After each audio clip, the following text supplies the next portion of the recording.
வணக்கம் மக்களே. மக்களே. என்னது அரச மரத்துக்குள்ள ஒரு கோவில் இருக்கா?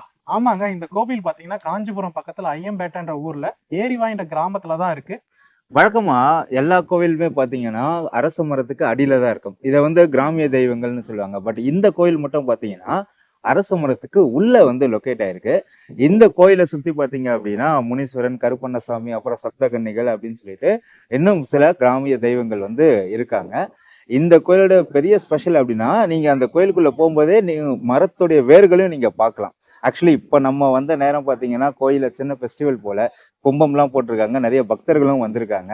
ஸோ அவங்க கிட்டே இந்த கோயிலுடைய ஸ்பெஷல் என்ன அப்படிங்கிறத கேட்டு தெரிஞ்சுக்கலாம். ரெண்டாவது அவங்க உள்ளூர்வாசி அப்படிங்கிறதுனால இந்த கோயிலை பத்தி நிறைய தகவலும் சொல்லுவாங்க, அதுவும் கேட்டு தெரிஞ்சுக்கலாம். முச்சிந்தி அம்மன் இங்கே பிறந்து வளர்ந்து இங்கே தம்பா இருக்கிறோம். எது வேண்டனாலும் பழிக்குது. அந்த அம்மா சத்திப்பா கோயிலா இருந்தது பாச்சிக்கல்ல, இது மாதிரியே கட்டி வச்சிருந்தாங்க.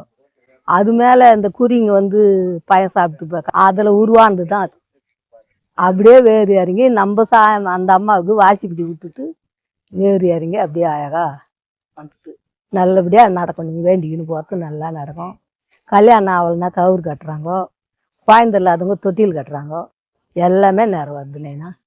சண்டை சச்சரு அது மென தகராது, பணம் தகராது, எல்லாத்துக்கும் வராங்க, எல்லாத்துக்கும் வேண்டிக்கின்னு போகிறாங்க, எல்லாத்துக்குமே நிறைவேறும்.